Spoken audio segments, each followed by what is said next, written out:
E aí, meus amigos, beleza? Bem-vindo a mais um vídeo do meu canal. Meu nome é Célio Ortiz. Hoje o tema vai ser muito plausível e específico para você que pensa em vir para os Estados Unidos e para você também que chegou pelo México, para você que está aqui, precisa de um advogado, já sabe, né? Enfim, não se esqueça de se inscrever no meu canal e acionar aquele sininho de notificação para você não perder nenhum vídeo. Instagram, TikTok e YouTube, beleza? Ludo Gardini.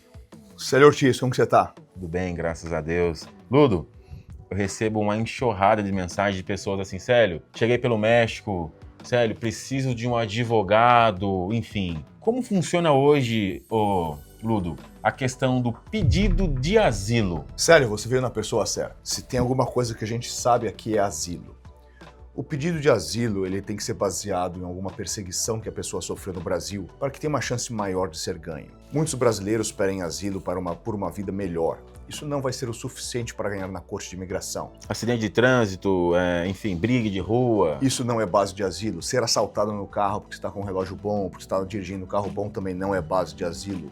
Qualquer tipo de violência generalizada que você estava na hora errada, no lugar errado, não é base para asilo. Então, o asilo, para você qualificar no asilo, tem 5 categorias que são protegidas, que é a religião, política, preferência sexual, raça e pertencer a um grupo social especial. Para os brasileiros, pertencer a um grupo social especial geralmente é o melhor que tem, pois a pessoa vai encaixar em outros tipos de perseguição, como violência doméstica, onde as mulheres não têm uma proteção da polícia e não conseguem fugir do marido, mesmo tendo a Lei Maria da Penha. Você tem aí também disputas onde as pessoas resistem ao tráfico de drogas sem o apoio da polícia ou das autoridades, ou mesmo onde até a polícia pode vir a retaliar algumas pessoas devido ao posicionamento político ou geográfico da coisa.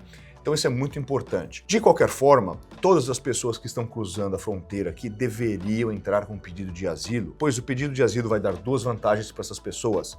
Uma autorização de trabalho, que por lei elas têm que receber, e o CPF americano, que é o Social Security Number, que elas também acabam recebendo esses 2 documentos. Com esses 2 documentos, a sua vida começa a ficar mais formalizada aqui nos Estados Unidos. Você se torna alguém, você não vai ser parado pela polícia e preso por dirigir sem documentação. Fica mais fácil de você entrar no avião para poder viajar porque você tem um documento oficial. Você pode tirar uma carteira de motorista em qualquer estado. E você vai poder trabalhar aí sem preocupação de ser mandado embora por não ter essa documentação em dia. Sim, e vamos dar um exemplo. No caso, as mulheres. A mulher está sendo ameaçada mesmo, ou a verdade apanhou muito do marido, tem todos os boletins. Ela chegou aqui hoje e tem todas essas provas. Ela se enquadra? Com certeza, Célio.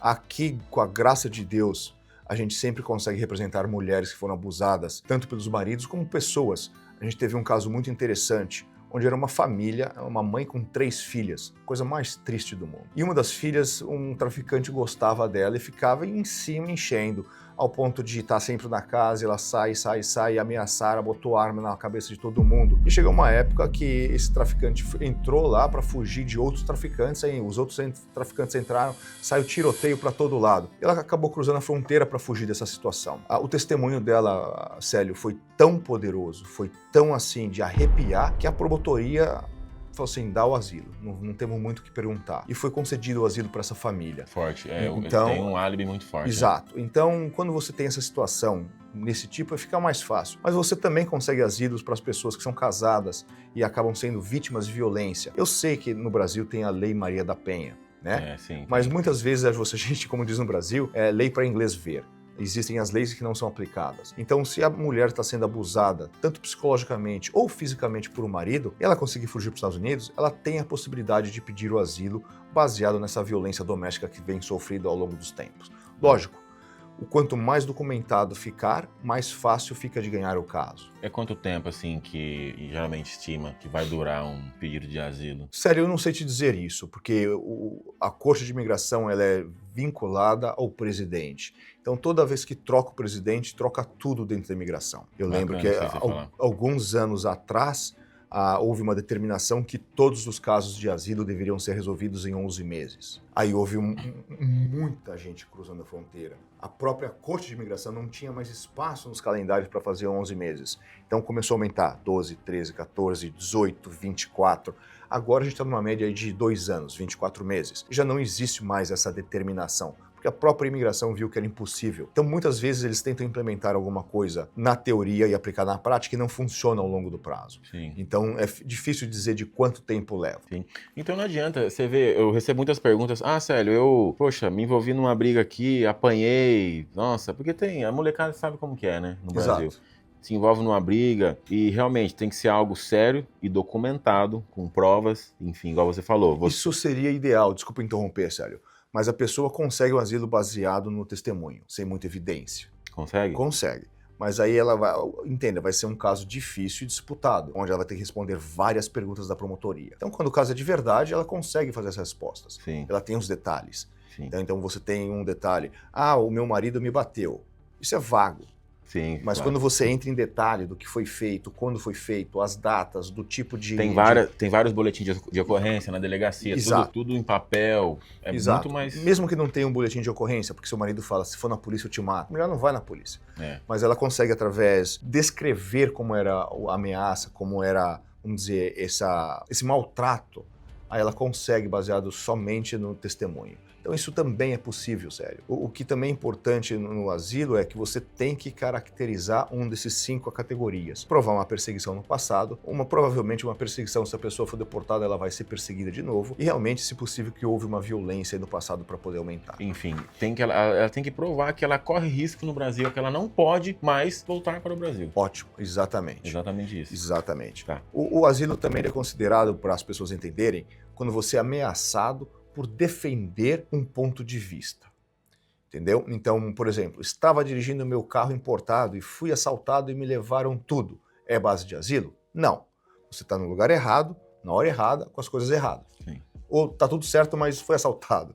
No Brasil você está sempre no horário errado, na hora errada, no lugar errado. Então, o que acontece? Então, mas se você defende um ponto de vista, então, por exemplo, você vai defender de um ponto de vista que padre católico poderia casar. É uma coisa extremamente polêmica, porque padre católico não pode casar. Aí você começa a ser perseguido pelos católicos. Aí você tem direito a um asilo baseado em opinião religiosa.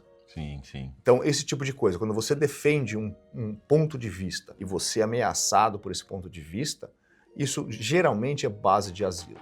Uma coisa que muita gente... Eu recebi várias perguntas no meu Instagram sobre isso daí. Eu não tenho preconceito nenhum, mas vamos supor, a pessoa... ela tem, de certa forma, uma opção sexual, seja na parte feminina ou na parte masculina. Correto. E ela é perseguida lá no Brasil. Isso também é base de asilo? É base muito boa.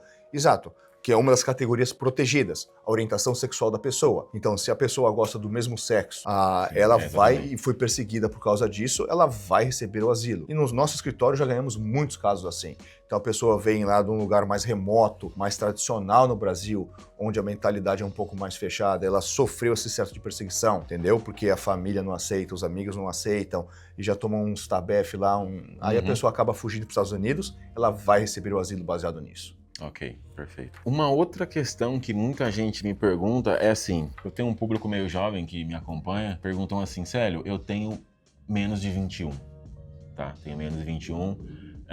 Ouvi dizer que se eu estiver nos Estados Unidos desacompanhado, né, dos meus pais, certo, ou estiver acompanhado somente com um dos meus pais, eu tenho direito a um green card. Isso é verdade? Isso é verdade, Célio. Você, na verdade, está falando de uma lei chamada SJS. Essa lei eu chamo a Lei da Mãe da Imigração, porque literalmente é uma lei de mãe, assim, que vai dar o green card para o menor abandonado. Então, vou dar mais uma especificada nisso. As pessoas menores de 21 anos, solteiras, que não têm 21 anos completos, fazer um processo em 2 fases. Primeira fase, na corte de família, onde a corte de família vai determinar que essa pessoa foi abandonada ou negligenciada. Uma vez que a corte de família faz isso, a gente vai passar isso para uma corte da imigração, para a imigração, né? E a imigração vai reafirmar a decisão da corte de família. Basicamente, esse abandono ou negligência seria uma falta de suporte ou financeiro ou emocional por parte da mãe ou do pai, ou caso o cliente, o menor de idade, tem o pai ou a mãe falecidos. Então, por exemplo, você tem alguma pergunta específica a isso antes de eu que dê o exemplo ou não? Não, na verdade, assim, funciona da seguinte forma. A minha dúvida mesmo, que as pessoas perguntam, era se somente com um dos pais aqui funciona da mesma forma. Funciona da mesma forma. Com uma pequena correção, faz tempo que eu não vejo o meu pai, que ele separou da minha mãe, não é o suficiente. Ele literalmente tem que te negligenciar ou ter te abandonado. Ou seja, E como que prova isso?